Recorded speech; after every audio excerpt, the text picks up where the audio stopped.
In this live session, I'd like to answer your questions about what a release really is. Please let me know, and you can write the questions in the live section in the comments, and I hope to answer them. So, yeah, thank you for being here. So, first of all, um, I am a big fan of powerful releases, and that is because in the past, when I used to coach people as well outside of the release program, they sometimes happened to not have done the preparation work.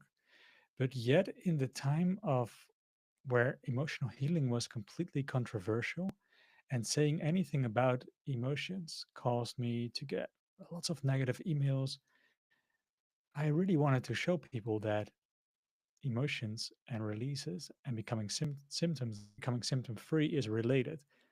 So, in order to do that, to make them see this, to make them see the connection, I had to push them sometimes a little bit and use heavier tools. So now it comes to the question that a lot of people are asking me: what is it exactly with releases? And sorry, just checking if everything is working. Yeah. So people are asking me, what is the difference between allowing? Because I know that Helmut from the Mindful Gardener is recently getting a lot of YouTube views based on allowing. Well, first of all, stress is resistance. That means when your nervous system is dysregulated, it's like a lot of people are saying it like that, then it means that you are in a state of resistance towards something. If you allow that, then the stress winds down immediately because you are no longer in a state of resistance against a certain stressor. So, what is it that you are resisting? It's also an unconscious thing that you are resisting something. So, how can you stop something that you are unconsciously doing when you're not knowing what you're doing, right? So, that's the question, more or less. So, in the release program, the first part is about helping people to get at least the stress response against the secondary stressors, such as the symptoms, your situation, your circumstances, the resistance against the secondary emotions, to get that out of the way. And what usually happens is that by allowing these things, people start to feel better. And in the bell chart, they can reach the 50% recovery, but it sort of feels like you're 70% recovery. So a lot of people are mentioning things like 50% recovered, 60% recovered, 70% recovered, just by removing the unnecessary stress against secondary things that are the consequence of having a chronic illness or symptoms or emotions. So, hi, says Ela do Design. Hi, thank you for being here. If you've got a question, then fire away. So, allowing is the opposite of stress, and allowing means that you are in a state of healing. But allowing what? That's the question every time. Because, fight or flight, anger, and fear are basically signs of resisting something. But if you then think that you shouldn't feel angry about something, then you are again in resistance towards your anger or your fear. And these are boundaries. So then you are in resistance towards other things. So maybe we don't have this stress response for nothing. Maybe it's a good thing. See it like this: you're in the river and you flow with the current, you allow it, you're feeling amazing, but a little bit ahead of you is a rock. And when you bump into the rock, you're not going to feel fine. So you use a tiny bit of energy, let's say from the stress response, then to move out of the way so that you can relax again. But many people are always in a state of resistance. They resist their emotions, their thoughts, their feelings, their circumstances. And unfortunately, that is how we have been trained in our society, unfortunately. This starts in school when we have to sit down, when there's no time for us, when our parents are basically too busy, maybe. And like a lot of young adults have parents that were never at home. So then there is no co regulation. A child needs co regulation for strong emotions.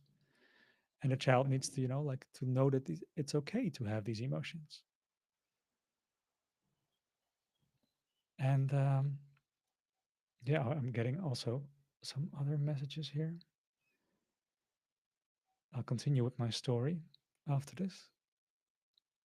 I resist recovery somehow. There is nothing that I want more to recover, but the moment it comes to applying techniques, I procrastinate. Yeah, it's always about allowing something.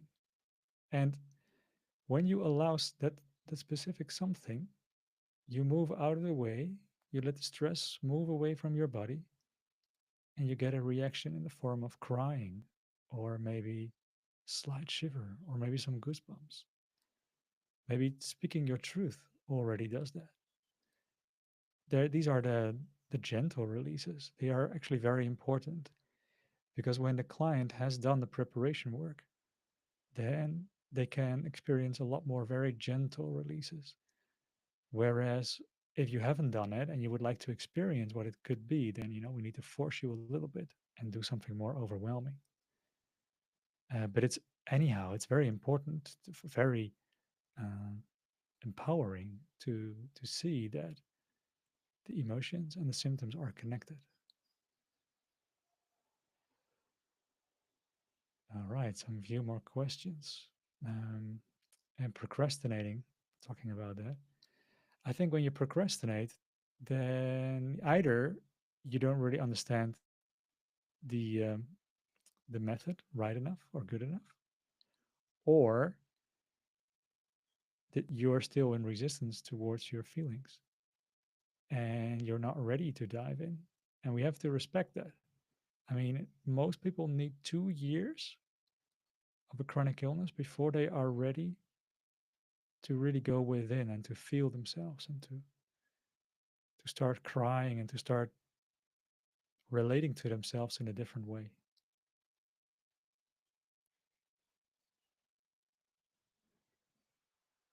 So it's a waiting game.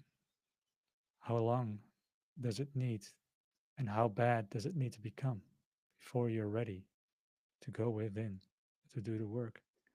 Maybe by really gentle work.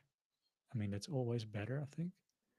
But maybe sometimes you would need to force yourself a little bit, especially when it's something vague as allowing what, then doing a more advanced tool can really cause a breakthrough. I mean, that's what you basically want, right? Okay, I'm getting some more questions. Oh, that's the same question. Sorry for that. And a question from Jay. Hi, Daniel. How do you deal with an acute infection that triggers fear of not getting well? Thanks, Julia. Yeah, it's I mean, what you're these are two things, I think that these acute infections are actually very good. I think that a viral infection helps us. Um, I also know that many people are afraid of what the body does, of healing stuff, like getting a fever or any type of stuff. People are afraid for the body. People are afraid for good reasons because of all these symptoms, right? So when you have an infection, I can tell you that it's good, but this is not going to do anything with the fear that you're having, right? So it's all about the fear then. Where do you feel the fear? Where is it? So take some time, breathe through your body. Fear, infection, fear, infection. What does it do to you? Where do you feel it? And fear is usually in the chest. So you can put your hand on that and allow that fear. Breathe through it. How old is the fear? What does it need? Okay. I won't do a guided session right now. The next question, Daniel. Hi. You say that you can get relief very quickly, say after one release, but others say it takes a long time. What are your thoughts on this, please? I think that every symptom can be resolved within 30 minutes, but it doesn't mean that the symptoms will never come back or that you manage it. Ideally, the symptoms would come back, and ideally, you would embark upon a wave journey that might take maybe a year, depending on how severe you are, maybe 2 years if you're extreme, or if you don't know what you're doing, like I did, maybe 3 years. And then after every release, you can become symptom free, and then something triggers you, and you feel some more stress and symptoms. So it's not about one magic release to become empowered and healthy forever. I don't think that's healthy. In fact, in the end, I triggered myself to experience symptoms. And there are many ways we can do that. And some of them are very unpleasant. But I needed to go through several layers because after every release, you just feel better. The mind becomes clearer. You feel more empowered. Um, like really, right now, I'm in the process of purchasing land. I would like to create a healing retreat. But 1 year ago or 2 years ago, when I still had some emotions inside of me, that would have caused extreme, well, not extreme, but fear, like, like subtle fear in the background, not feeling really at ease. And I noticed that it's just gone. So we feel more empowered. Okay. Oh, this is an interesting question from Yip. Sounds like a name from the Netherlands. Is the release program safe, or can it be overwhelming to suddenly feel everything? That it only makes you more alert, or think that it can be mentally harmful, that it works backwards. Yeah, I understand what you mean. And that's the reason actually why we put the free program offline. So that people in the past, they thought like, let's start in the last module. And that's not very wise. So we have created a program to safely, I mean, we started a lot with safety, slowly move through and prepare yourself so that you can actually go within. Because otherwise, if you just, for example, do module 13 from the program, then you would experience an increase in symptoms. And if you don't really know what you're doing and what the symptoms mean and how to influence them, then you can become afraid of this. And then you can stop this and say, no more of this. So we try to create it as safe as possible. And therefore, I think it's a safe program. And I wouldn't, if I really thought it wasn't safe or overwhelming, and that if I would really intend, well, it's weird, but if I would really intend to make people feel everything all of a sudden, I think I would be very irresponsible. And I'm trying to do this the right way. To be honest, I'm also trying to play the long game. I'm not here for the quick money. I'm already doing this for several years, and together with Valentina, and she's more about subtle releases and slowly going slowly and safety.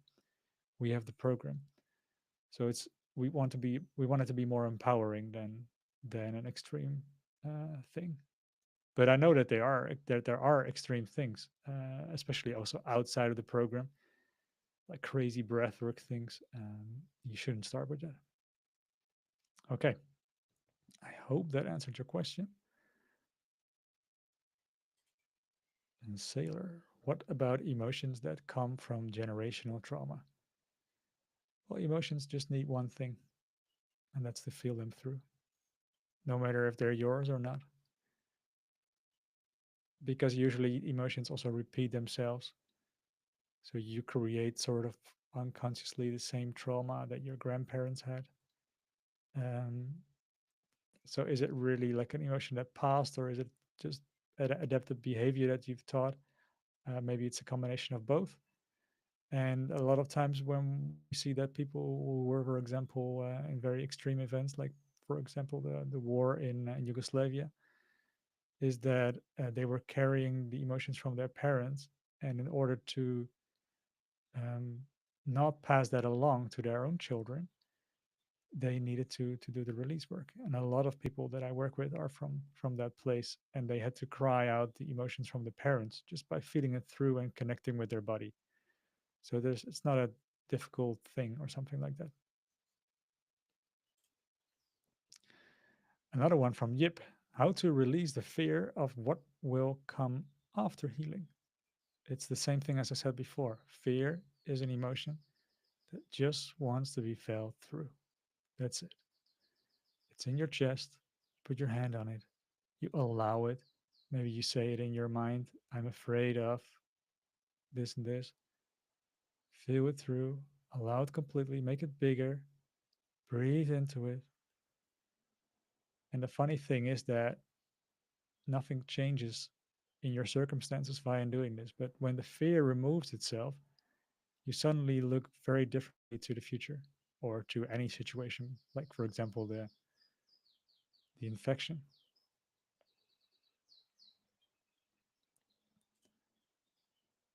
Mia Mastush, mustache. When one has lifelong trauma, do you have to feel through every single traumatic event? Or how can those stored feelings release without addressing every event that ever happened? Um, Eventually, you can manage to just feel without thinking, without making a story, just by breathing through. And maybe your body starts shivering and you can release it automatically. That would be ideal, right? So you don't have to analyze and think about every situation. That's not necessary. Maybe in the beginning this helps, but after a while, when you know what you're doing, you don't need that anymore. How do you allow when you are out in public amongst others? It's a difficult question. And I know that many have been watching The Mindful Gardener and that they have a lot of theories about it. But sometimes it's also okay not to allow. Like, if you are with others, then they probably trigger you. So your thoughts become rampant and you feel stressed. So what is it that they exactly trigger you with? For example, that you're not good enough or unbelonging or anything like that. And maybe you won't be able to process this while you're with them. So then it's, like you just take a moment for yourself or you just sit through it. And after that, you feel that through. Maybe I tell the clients from the program to just take half an hour for yourself, go somewhere, do a guided session, feel the emotional pain that you're triggered by, and allow that completely. I mean, that's the worst case scenario. That's eventually in the program you create it for your own and you sort of live in your imagination everything that you don't want. And then the fear disappears when you feel it through, and then it's gone. Hello. Hello, Nikki. I have had my mom visit today and had awful fatigue all day. Now she's gone, I feel moody and low. And just like I want to cry and scream, I don't understand what is going on. Please, could you talk me through this? Well, mothers and parents are especially triggering.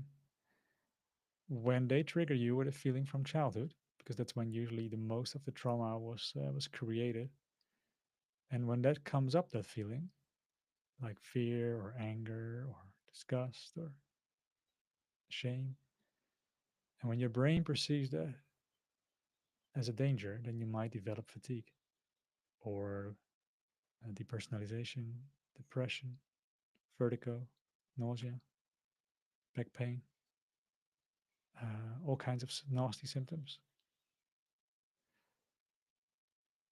I hope this helps because, yeah, it's basically for you to find out what she's triggering you with. Okay. Thank you for thinking me. Thank you for thinking me. Yep. And thank you for thinking me, Jennifer.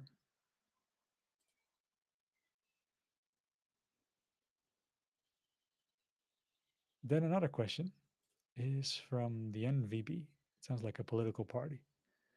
I am afraid that if I release a trauma, I also lose feelings for people. I still want to care. You should write a little bit more about this. I think this is a very interesting one. So already write something in the comment.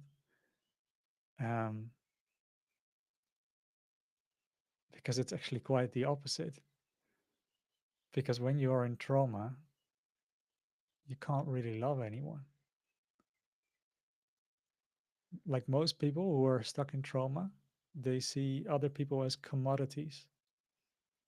And we have to admit, I also did this.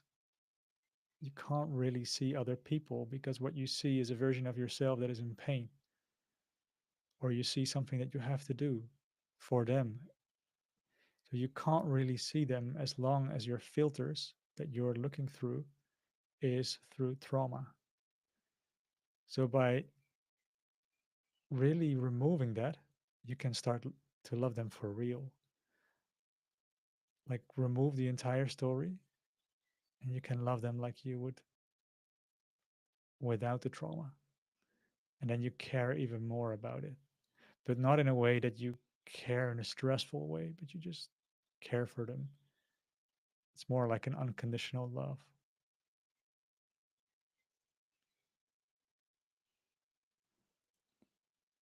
Okay, I hope this helps. Deep stuff. Lots of hearts from Russia or something, maybe Bulgaria or something. Practical question from Hank. Are the guided meditations available for download, or do you have to be on the website to listen?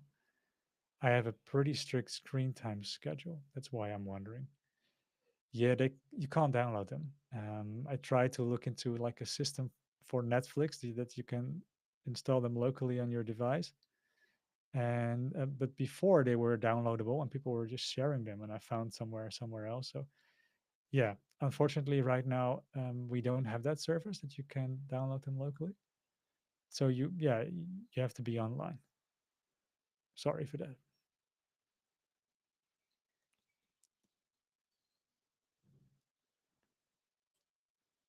Okay. Sorry, and sometimes I have to think about what is going on. I'm really bad at doing two things at once. So NVB says I currently deal with depersonalization, derealization from trauma, and now all my feelings feel gone like nothing matters. I want to feel anger and love. I feel like everything is released when I got into this DPDR. Well, this is a mind body symptom, just like fatigue, and it's sort of like distracts you from your body. So you're not anymore really connected with your body where all the feelings are. You need to work on safety. And we have got a lot of safety tools in the program. Safety, safety, safety, connecting with the body, coming back to yourself, normalizing emotions, breathing through it, but also allowing to go from one state to the other, from stress to overwhelm to freeze, back into stress, back to rest and digest. That becomes a wave pattern. And eventually it will become easier.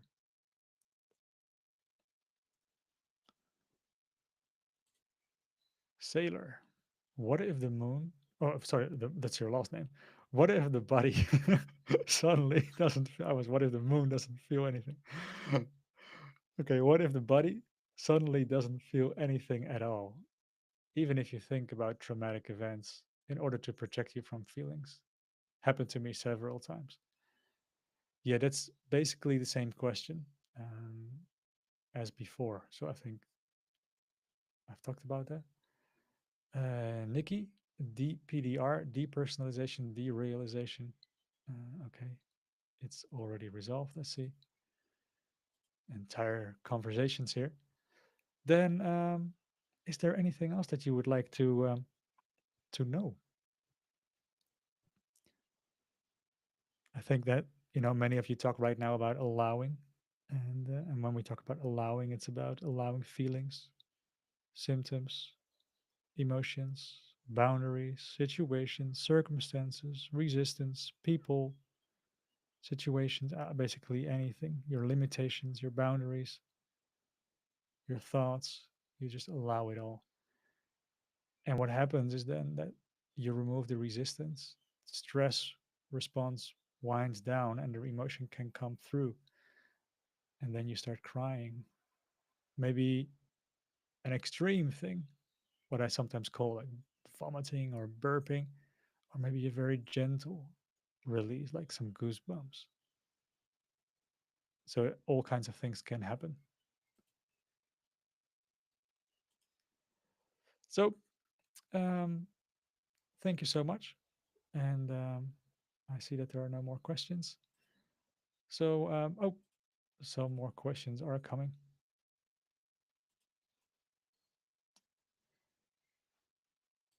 Charlie just got here.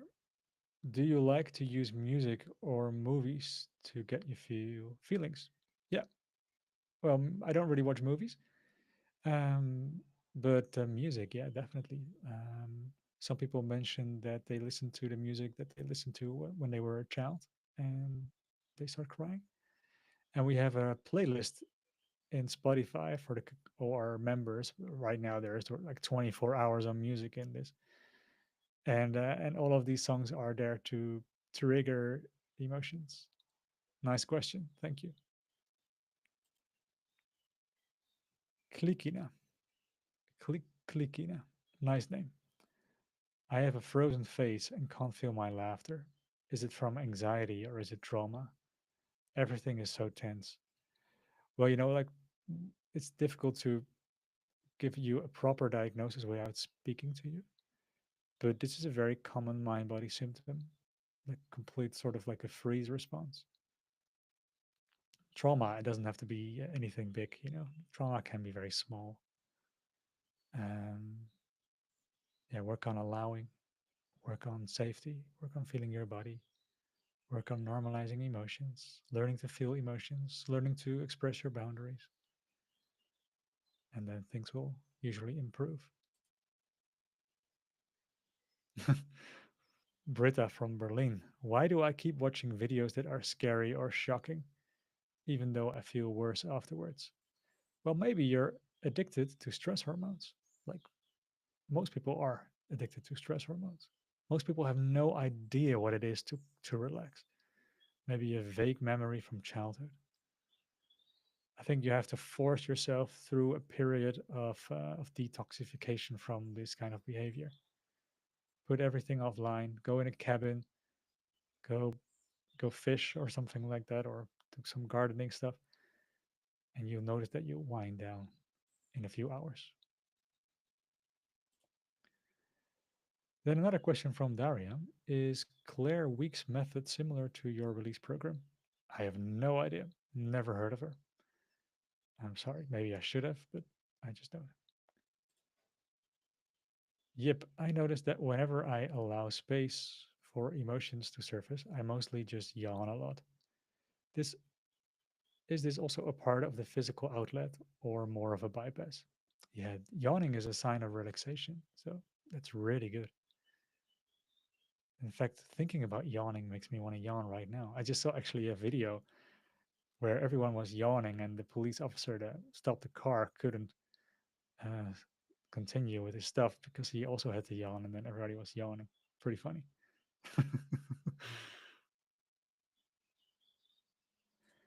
Okay, final question from Sailor. Is writing down the feelings and thoughts you have a good idea in order to allow and process them?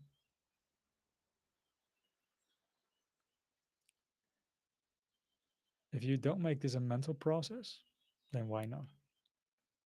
I think everyone needs a certain something in order to keep this momentum going and to start feeling.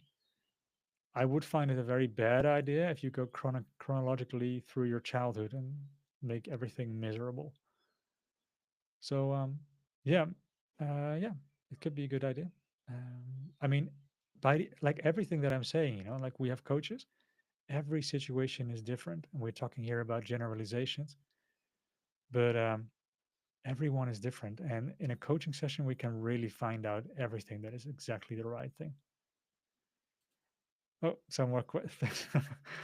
NVB is yawning. Margriet is yawning. Okay, then this is the final question here. How to believe that one can recover and not lose hope when being bedbound, since 3 months and having post exertional malaise from everything.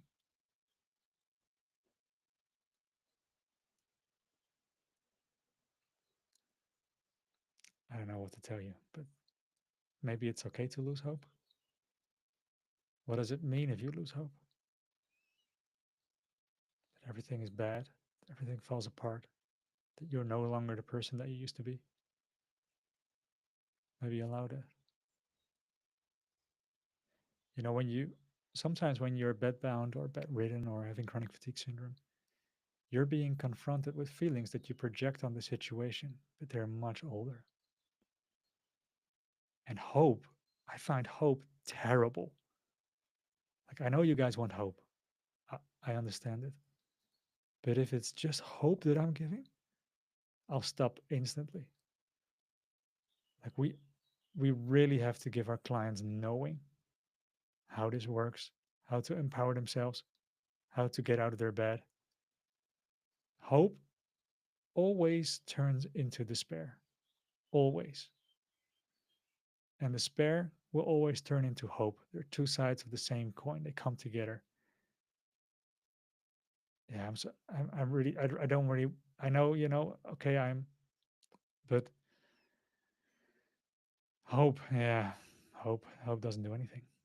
It's, uh, it's knowing, understanding, experience, the experience of that you can influence your symptoms, that you can stop your post exertional malaise, that you can stop the fatigue.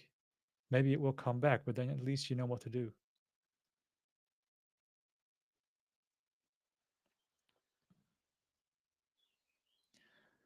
I hope I gave you a good answer. And thank you so much, everyone, for being here with me. I hope my internet was good. I am here on a mountain on the Azores with Starlink on the roof, but Starlink is very slow here. And I hope it's sufficient enough. So I wish you all a beautiful healing journey, and I'll see you in the next Q&A. And I wish you a beautiful evening as well.